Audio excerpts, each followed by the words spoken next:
Hi friends, welcome back to my YouTube channel. ಎಲ್ಲರೂ ಹೇಗಿದ್ದೀರಾ friends? ಇವತ್ತು ನಾನು ಬೀಟ್ರೋಟ್ ಮತ್ತು ಬೀನ್ಸ್ ಹಾಕಿ ಪಲ್ಯ ಮಾಡ್ತಾಯಿದ್ದೀನಿ. ನೋಡಿ, ಒಂದು ಬೀಟ್ರೋಟ್ ತೊಗೊಂಡಿದ್ದೀನಿ, ಇದು ಮೀಡಿಯಮ್ ಸೈಜು, ಮತ್ತೊಂದು 10-15 ಬೀನ್ಸ್ ತೊಗೊಂಡಿದ್ದೀನಿ. ಇದೆಲ್ಲ ಬಾಳ್ತಾಯಿತ್ತು ಬೀನ್ಸು, ಅದರಿಂದ ಇದೆರಡು ಹಾಕಿ ಒಂದು ಪಲ್ಯ ಮಾಡೋಣ ಅಂತ. ತುಂಬ ಚೆನ್ನಾಗಿರುತ್ತೆ ಇದು, ಮತ್ತು ಒಳ್ಳೆಯದು ಕೂಡ ಆರೋಗ್ಯಕ್ಕೆ ಬೀಟ್ರೋಟ್ ಎಲ್ಲ. ನಾನು ಇವತ್ತು ಟೊಮೆಟೊ ಸಾರು ಮಾಡ್ತಾಯಿದ್ದೇನೆ. ಅದಕ್ಕೆ ಒಂದಿಷ್ಟು ಬೇಳೆ ತೊಗೊಂಡಿದ್ದೇನೆ, ಇದನ್ನು ಬೇಯಲಿಕ್ಕೆ ಇಡ್ತಾ ಇದ್ದೇನೆ. ಅದರೊಟ್ಟಿಗೆ ಬೀಟ್ರೋಟ್ ಮತ್ತು ಬೀನ್ಸ್ ಕೂಡ ಬೇಯಿಸ್ಕೊಳ್ತೇನೆ. ಇದು ಟೊಮೆಟೊ ಸಾರು ರೆಸಿಪಿ ನಾನು ಹಾಕಿದ್ದೇನೆ ಆಲ್ರೆಡಿ, ನನ್ನ ಚಾನಲಲ್ಲಿದೆ. ಕುಕ್ಕರಲ್ಲಿ ಹಾಕಿ ಎರಡನ್ನೂ ಒಟ್ಟಿಗೆ ಬೇಯಿಸ್ಕೊಳ್ತೇನೆ.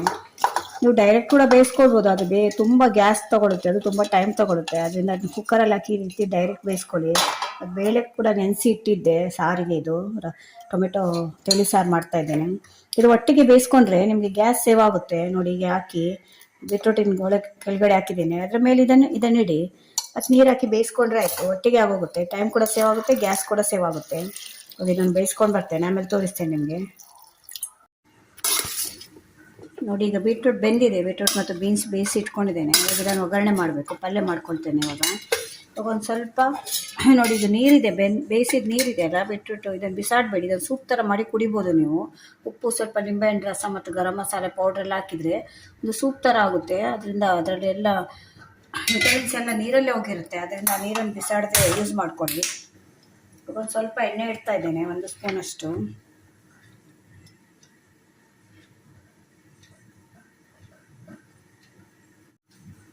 ಒಂದರಿಂದ 1.5 ಸ್ಪೂನಷ್ಟು ಎಣ್ಣೆ ಇಟ್ಟಿದ್ದೇನೆ. ಅದಕ್ಕೆ 1 ಸ್ಪೂನಷ್ಟು ಸಾಸಿವೆ, ಮತ್ತೊಂದು ಸ್ಪೂನಷ್ಟು ಉದ್ದಿನಬೇಳೆ, ಮತ್ತೊಂದು ಅರ್ಧ ಸ್ಪೂನು ಜೀರಿಗೆ. ನಿಮ್ಮದು ಆಪ್ಷನ್, ಬೇಕಾದರೆ ಹಾಕ್ಕೊಳ್ಬೋದು ನೀವು. ಒಂದು ಸ್ವಲ್ಪ ಕರಿಬೇವು, ಮತ್ತೊಂದು 2-3 ಹಸಿಮೆಣಸಿನ್ಕಾಯಿ ಎಲ್ಲ ಹಾಕಿ ಒಂದ್ಸಲ ಚೆನ್ನಾಗಿ ಮಿಕ್ಸ್ ಮಾಡಿ. ಒಗ್ಗರಣೆ ಆಗಬೇಕು ಈಗ ಒಗ್ಗರಣೆ ಆಗಿದೆ ನೋಡಿ. ಇವಾಗ ಇದಕ್ಕೆ ಬೀಟ್ರೋಟ್ ಮತ್ತು ಬೀನ್ಸ್ ಬೇಯಿಸಿ ಇಟ್ಕೊಂಡಿದ್ದೇನೆ, ಇದನ್ನು ಹಾಕ್ತಾಯಿದ್ದೇನೆ. ತುಂಬ ಒಳ್ಳೆಯದಿದೆ ಬೀಟ್ರೋಟು, ಮತ್ತು ನಮಗೆ ಕೆಂಪು ರಕ್ತ ಕಣ ಎಲ್ಲ ಜಾಸ್ತಿ ಮಾಡುತ್ತೆ.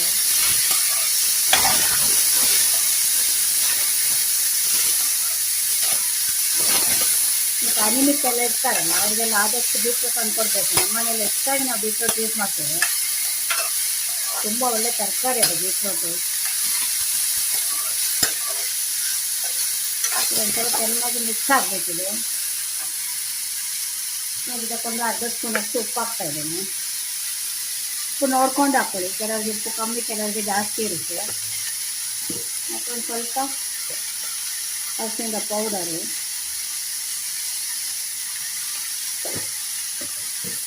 ಒಂದು ಸ್ವಲ್ಪ ಖಾರದ ಪೌಡ್ರ್ ಹಾಕ್ತಾ ಇದ್ದೇನೆ. ಯಾಕಂದರೆ ಹಸಿಮೆಣಸಿನ್ಕಾಯಿ ಹಾಕಿದ್ದೇನಲ್ಲ, ಅದರಿಂದ ಜಾಸ್ತಿ ಖಾರದಿಲ್ಲ. ಇದು ಒಂದು ಸ್ವಲ್ಪ ಬಾತಿನ ಪೌಡ್ರು, ಅದನ್ನು ಕೂಡ ಹಾಕ್ತಾ ಇದ್ದೇನೆ. ಜಸ್ಟ್ ಒಂದು ಫ್ಲೇವರ್ಗೆ ಅಷ್ಟೇ ಇದು. ಯಾಕಂದರೆ ನಾವು ಖಾರಕ್ಕೆ ಹಸಿಮೆಣಸಿನ್ಕಾಯಿ ಹಾಕಿರ್ತೇವಲ್ಲ, ಅದೇ ಖಾರ ಸಾಕಾಗುತ್ತೆ.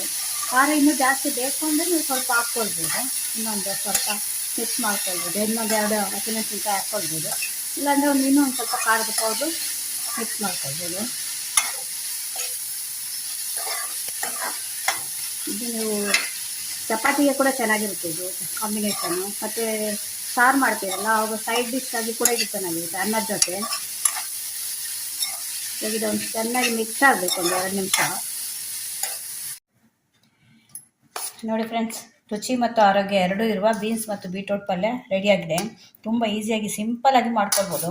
ಒಂದು 5-10 ನಿಮಿಷ ಬೇಯಿಸ್ಕೊಳ್ಳಿಕ್ಕೆ, ಒಂದು 5 ನಿಮಿಷ ಮಾಡಲಿಕ್ಕೆ, 10-15 ನಿಮಿಷ ಸಾಕು. ಮನೆಯಲ್ಲಿ ತರಕಾರಿ ಎಲ್ಲ ಉಳಿದಿರುತ್ತಲ್ಲ, ಇದಕ್ಕೆ ಬೇಕಾದ್ರೆ ನೀವು ಕ್ಯಾರೆಟ್ ಕೂಡ ಹಾಕ್ಕೊಳ್ಬೋದು, ಕ್ಯಾಪ್ಸಿಕಮ್ ಇದ್ದರೆ ಅದನ್ನು ಹಾಕ್ಕೊಳ್ಬೋದು, ಕಾಲಿಫ್ಲವರು ಮಿಕ್ಸ್ ಮಾಡಿ ಹಾಕ್ಕೊಳ್ಬೋದು. ಅದು ಇದು ಎರಡೇ ಕಾಂಬಿನೇಷನಲ್ಲಿ ಒಂದ್ಸಲ ಮಾಡಿ ನೋಡಿ, ತುಂಬ ಚೆನ್ನಾಗಿರುತ್ತೆ. ಈ ವಿಡಿಯೋ ನಿಮ್ಗೆ ಇಷ್ಟ ಆದರೆ ಚಾನಲ್ನ ಸಬ್ಸ್ಕ್ರೈಬ್ ಮಾಡ್ಕೊಂಡು ನೋಡಿ. ಇದೇ ಥರ ಹೊಸ ವಿಡಿಯೋ ತೊಗೊಂಡು ಮತ್ತೆ ಬರ್ತೇನೆ. Bye friends.